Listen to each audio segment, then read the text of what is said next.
akkam nagaa keessanii egaa inboxiidhaanii gaaffii hedduu natti roobaa jiru keessaa tokko maalidha fala maaltu ta'uu danda'a warra dafnee ofirraatii fedha keenya ofirraa xumuruu fi maaltu fala ta'uu danda'a waan jettuun nu himii kan jedhu gaaffii hedduu na bira ga'eera jechuudha. Egaa wantoota fala ta'a jedhamanii yaadan daqiiqaa barbaadamuun gaditti namoota fedha isaanii irraa dhumu maaltu fala ta'uu danda'a faloota ta'an jedhamanii wantoota yaadaman isinitti hima jechuudha. Egaa hin fayyada jettanii namoota yaadaniif sheerii gochuu keessan dagatina. Akkuma beektan kun faarmaasii keessan Liban faarmaasiitti kan nuun argamnu Boolee Bulbulaa Maazoraa. Gaaffii fi yaada qabdan koomentii jalatti naaf keessan dagatina. Egaa maloota lamatu jira jechuudha.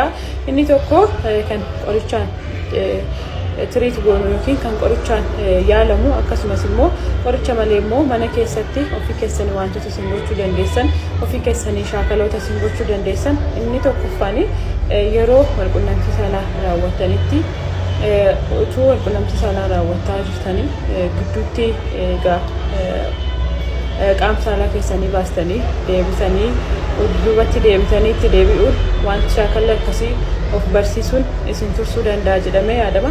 Kana malees immoo utuma waan sana raawwachaa jirtan immoo yaada keessan iddoo biraa geessuun distaraksii of gochuun hin fayyada jedhamee yaadama. Kana malees immoo egaa koondamii yeroo tokko namoonni yeroo koondamii nama fayyadamanis hin argamu jechuudha. Firikshinii isaa qannasuuf akka isaanii turuu fi garuu suni hin gorsamu badaasaa kana. Inni kan biraan immoo inni ta'uu danda'u keegaal kan jennu ispoortii as fakkii kanarratti isin argisiisu kana hin gargaara jedhamee yaadama. Keessumaa inni kun baay'ee gargaara jedhamee yaadama.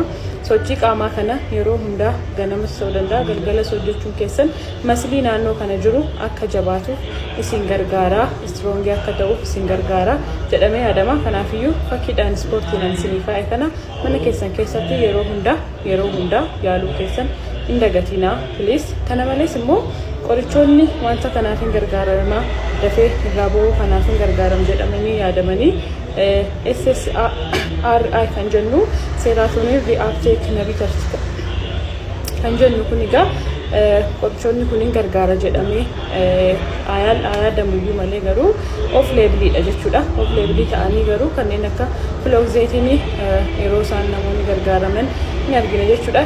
SSRI kun egaa qorichoota gosa hedduutu jira. Keessaa filooxeetinii akka fakkeenyaatti isinii kaasee egaa namoota fayyada jettanii yaadaniif sheerii gochuu keessan hin dagatina. Qorichoota kana yaaluun keessan dura immoo hakiima wajjin mari'achuu keessan hin dagatina. Yeroo hundaa akkuma isin jedhu jechuudha.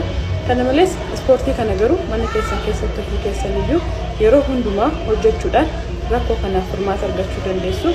Galatooma kun faarmaasii keessan Liban faarmaasiiti. Thank you.